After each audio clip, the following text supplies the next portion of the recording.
Ok, donc Firac P2. P2, la phase commence alors qu'on est au milieu de la salle. La première chose à noter, c'est ces petites lueurs qui partent du cœur d'Azeroth pour aller vers l'entrée de la salle. C'est les healers add qu'on va avoir durant cette phase. Il y a deux choix possibles. En fait, ils peuvent se mirror, tout simplement. Donc là, c'est le gros tréant, et là, on voit qu'il y en a 5, donc c'est les 5 spirits. Les spirits, ils peuvent soit être du côté gauche au début de la phase, soit du côté droit. C'est quelque chose qu'on va noter globalement au début de la phase parce que ça va définir la première partie de la phase 2. C'est-à-dire que là, les spirits sont à gauche, donc techniquement, juste un petit peu après, quand on va bouger le boss vers l'entrée de la salle, tout le raid, enfin plutôt les ranges, mais les mêlées aussi, vont essayer d'aller du côté gauche de la salle. Et vous le verrez un tout petit peu plus tard. Et je vous expliquerai pourquoi aussi. Donc là, il y a un premier frontal qui se fait du côté ici, avec les premières blazes qui se font au milieu de la salle. Juste après ça, après ces blazes-là, on va aller vers le fond de la salle. Vous avez vu d'ailleurs que les heals, évidemment, ont déjà commencé à heal les adds. Et tout le monde va se mettre du côté des spirits, simplement parce que pour le prochain pop d'ad, en fait, à chaque fois, c'est inversé. Là, par exemple, les spirits sont là et le tréant est là. Sur le prochain pop d'ad, là, il y aura le tréant du côté gauche et là, les spirits du côté droit. Et du coup, si tout le monde est du côté gauche, bah, simplement les Blaze, le prochain set de Blaze, il sera plus facile à placer et à dodge enfin, le tréant que si on était du côté droit et s'il fallait dodge les 5 spirits. Donc là, vous allez voir le tréant ici, c'est évidemment pour ça que tout le monde est du côté gauche, et même si le tréant a l'air loin, il faut quand même regarder et faire attention à ce que personne ne le touche, parce que vous voyez, les Blazes sont extrêmement longs. Évidemment, il y a pas mal de choses à dodge en même temps. Ok, là les tanks se pack pour faire pop les ZAD, les deux ZAD. Il y aura une technique des cages que je vais vous montrer juste après. Néanmoins, sur ces ZAD là, à chaque fois il va falloir focus le Burning Colossus. D'ailleurs, il clique dessus. Pourquoi? Parce que c'est pour une raison obscure, c'est lui qui gère toute la mécanique des cages. Que je vais vous montrer juste après. Et du coup, si le Burning Colossus meurt, et ben ça annihile tous les strats qu'il y a à faire avec le deuxième set de cages. Et du coup, on n'aura qu'un seul set de cages. Vous voyez, d'ailleurs sur le seul qui a deux marqueurs, bleu et rouge. Et ça va être important pour les cages. Là, il y a les 4 cages qui pop. Donc 4 petits debuffs violets et 4 debuffs rouges. Les 4 debuffs violets, ils vont essayer de se spread 2 par 2 entre bleu et croix. Dans l'idée, c'est mieux d'être 2 à 2. C'est ok d'être 3 et 1. Par contre, si vous voyez que vous êtes 3 d'un côté, c'est d'ailleurs ce qui va se passer là dans ce pool, sur leur pool, c'est qu'il faut quasi dans l'idée, enfin quasi obligatoirement pop un défensif. Ça, c'est la première chose des cages. Ensuite, il y a les debuffs orange qui sont là. Eux, ils auront une macro à presse. Donc, c'est la macro classique qu'on utilise depuis le début du Liquor Liquid. Cette macro, elle va juste assigner, en fait, par exemple, là, vous voyez CDT, il dit breaking carré et breaking croix. Et du coup, les deux personnes qui sont assignées à break les cages en violet, elles se mettent pas loin. Et dès que les violets ont pop, elles rentrent dedans pour aller sur les personnes qui ont été stun. C'est important de pas aller trop tôt. Si je vous remonte juste un petit peu avant, hop, c'est important de pas aller trop tôt dans les violets, parce que toute personne qui est dans les cages violets, bon, c'est pas grave, j'y arriverai pas, toutes les personnes dans les cages violets au moment où elles pètent, ça stun tout le monde. Donc si par exemple CDT était parti un tout petit peu trop tôt sur les violets, il aurait été stun lui-même, et il aurait pu unstun personne. Il aurait pu décager, je sais pas comment on dit, dispel personne. Voilà.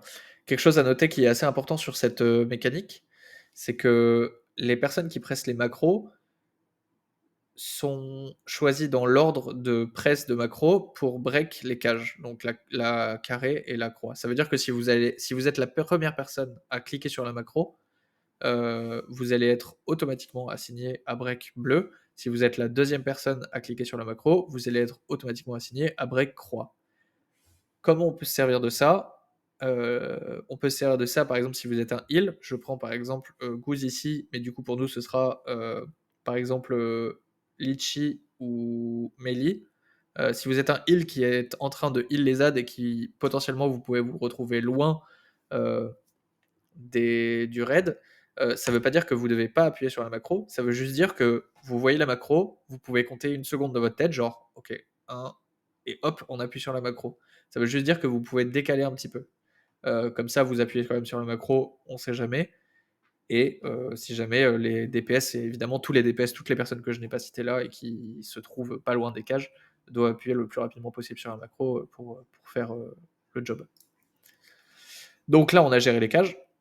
Très souvent d'ailleurs, il y aura une AMZ, je sais pas si en fait Altaïa l'a fait ou pas, mais il y aura peut-être une AMZ ou une barrière ou des choses comme ça sur ces cages, et ça veut dire que évidemment les zones violettes, il faut que vous soyez dedans. Il y a le Bress de Chirac. Il y a toute la gestion des bumps qui se font ici. Je crois que DK bump grappe les deux plus loin. Il y a des bumps partout. D'ailleurs, si je peux vous montrer un petit peu, hop, ça représente comme ça. Très souvent, le 11e, on le freeze, donc il faut absolument pas le taper. Le premier freeze, d'ailleurs, là, j'ai mis très souvent, là, j'ai mis 2 lignes, alors que là, il y en a toujours une. Ça veut dire que pour les 2 sets, ce sera toujours les mêmes personnes, alors que ça, c'est le set numéro 1 où Green va belt le 3, Shawib va freeze le 11 et belt le 10. Et pour le set numéro 2, ce sera Rae qui belt le 3 et Muchach qui belt le 10 et freeze le 11. Tout cela, on essaie de les amener le plus possible vers le 6, c'est-à-dire vers celui du milieu, pour que Borin puisse les sigils de chaîne. Si jamais on a des problématiques, c'est-à-dire que jamais il y en a un qui reste un petit peu sur le côté parce qu'il a mal été bump, parce qu'il n'a pas été pris par le sigil de chaîne, etc., on aura toujours des backups. C'est Alteia avec son typhon, Shawib et Muchach avec leur piège explosif, et n'importe quelle personne avec qui il reste une belt ou un bump ou n'importe quoi. Ça, et voilà. Et dans l'idée, autre chose qui est important à noter aussi, si on retourne juste avant, c'est que toutes les personnes qui ont des assignes et qui sont sur les extrémités, donc qui ont un blaze, pardon, hop, merde. Oh, fuck it. Ok, toutes les personnes qui ont un blaze sur ce timing-là, un blaze ici, et qui sont assignés à faire des bumps assez early, ils s'en branlent. Dans l'idée, juste ils courent, ils vont faire leurs assignes, et puis après ils gèrent le blaze, ou alors ils le gèrent pas du tout. C'est important qu'on prenne vraiment zéro retard là-dessus. Donc là, on tape tout, en focusant toujours le Burning Colossus. D'ailleurs, là, on le voit pas parce qu'il n'y a pas la rota CC, mais il y a une rota CC qui existe aussi. La rota CC, elle ressemble à ça actuellement. Ça veut dire que c'est Paimon qui Chaos Nova de base, ensuite c'est Borin qui Chaos Nova, ensuite c'est Green qui blind, ensuite il y a un DB, ensuite il y a un Incaror, ensuite il y a un Nock à la fin si jamais, mais normalement on devrait peut-être arrêter à 3 ou 4. Ça, le reste, c'est juste du plus, et on est, enfin, c'est possible que ça change aussi si jamais on voit qu'il y a des difficultés à faire cette rota comme ça. Dès que tout est mort, dans l'idée, le boss et DK, il va grip le 11e, là, celui qui était resté, donc lui qui avait été trap freeze, on va le grip quand tout est mort ici. En même temps, il y a le boss qui va revenir. Hop, vous voyez qu'il décale un peu et puis ils essaient de le récupérer. Il se recule aussi un peu parce qu'il y a un set de blaze qui va arriver alors qu'il y a des spirits qui pop. Donc là, à part les healers qui doivent dodge absolument les spirits avec les blazes, bah, tout le monde est un peu tranquille et a pas trop à s'en soucier. Et dès qu'il y a ce set de blaze et le frontal que vous venez de voir passer ici, eh ben, on peut retourner à la position de départ, qui est la position où on va pouvoir faire spawn les, euh, les ZAD et puis faire les cages. Donc là, ils reviennent à cette position, il y a le frontal qui pop, ils font spawn les ZAD, il y a le blaze en même temps. Tout ça, c'est une période un peu cruciale, j'ai l'impression, vu qu'il y a beaucoup de choses à dodge, plus ça, enfin bref, il va peut-être falloir faire très très attention. Il y a les spirits qui pop. Donc, ah oui, d'ailleurs, quelque chose qui est à noter aussi, ça c'est vrai que j'avais oublié. Sur ce set de blaze en particulier, quand on revient, c'est-à-dire juste avant le deuxième set d'AD, de cage, etc., on va voir que, hop, ici il y a les AD qui pop, et c'est un moment qui est très important à noter aussi, parce que c'est un moment où il y a des adds que de un côté. Donc là, dès que on arrive là et qu'on voit de quel côté il est, par exemple là du côté droit, ça veut dire que tout le monde, hop, du côté droit, tout le monde va se mettre du côté gauche instinctivement. Et ça, c'est encore une fois pour que les Blaze aient le moins de chances de toucher des Spirits et le Tri. Tout le monde se met du côté gauche et il n'y a presque pas besoin de s'en soucier, à part évidemment les healers qui devront un peu se casser la tête là-dessus. Là, on refait les mêmes choses. Hop. Là, on refait la même chose, c'est-à-dire les cages, là, 2 et 2. Les mecs qui pressent leur macro, dès que ça a pété, ils vont dessus. Dès que ça a soufflé, les mecs avec les blazes qui ont des assignes aux extrémités, ils y vont sans penser au raid. Tout le monde fait ses bumps. Tout est pack au milieu. Si jamais il y a des backups comme celui-là par exemple, il y a probablement, si jamais il y a des strugglers, donc des Screaming Souls qui continuent de caster alors qu'ils n'ont pas été grapp, il y a probablement un backup qui va le faire. Donc là, tout le monde le fait. Ça tape, les caches, ça, on s'en soucie pas, évidemment. Et juste après, on revient vers exactement le même emplacement, là où il y a encore le mec qui est toujours là, il se fait grip. Et là, je sais que Pesco, eux, dès que le struggler, dès que lui, il est tué et qu'il y a les Blaze et le frontal, eux, ils reviennent à la position initiale. Je suis pas forcément fan de ça. Pour moi, c'est juste on fait le frontal, on revient au milieu, à peu près au milieu, hein, et puis c'est tout. Eux, ils reviennent vraiment à la position initiale, mais je pense que c'est pas plus une question d'habitude. Moi, j'aimerais juste qu'on revienne au milieu, ça me paraît plus simple. Globalement, il y a une dernière gestion des Blazes, et dans l'idée, la phase est finie. La P2, on peut la revoir une fois ensemble. Ça peut pas faire de mal. Hop. Et puis, je vais faire comme si j'étais en big job RL. Donc là, tout le monde en revient au milieu.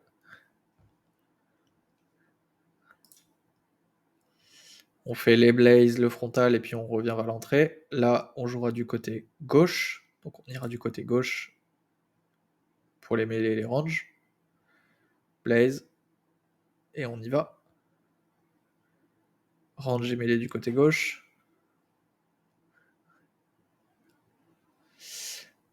Allez, on fait attention avec les blazes au tri qui est du côté gauche. On essaie de dodge le maximum possible. Dès que ça tout s'est passé, on revient un peu vers le mêlée pour se préparer pour les cages.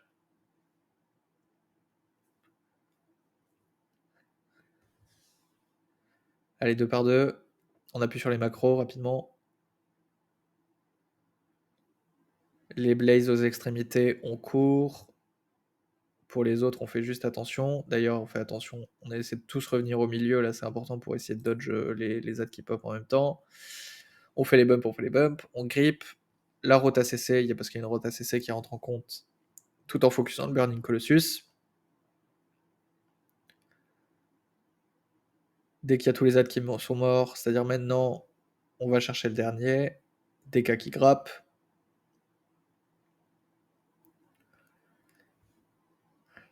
Les Blaze qui vont arriver. Pas devant le boss.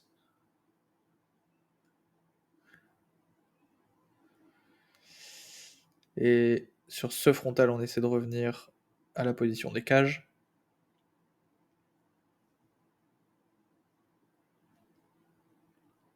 Et là, on ne fait que refaire ce qu'on a déjà fait. On jouera du côté gauche, vu que les spirits, on pop les adds, on pop à droite.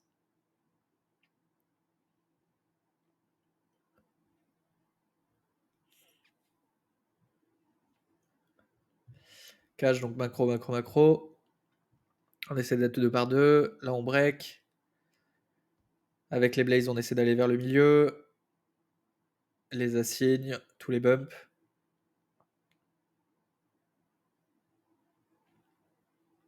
La route ACC, évidemment.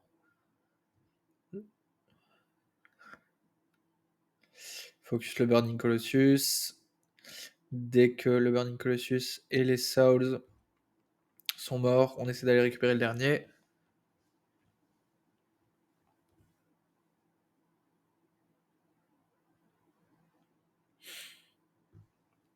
Là, il y a le dernier set de Blaze.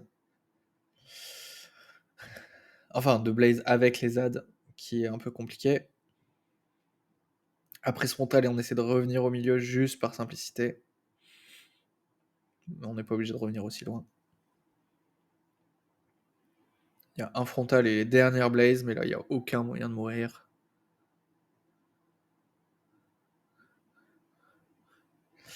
Et c'est la fin de la P2.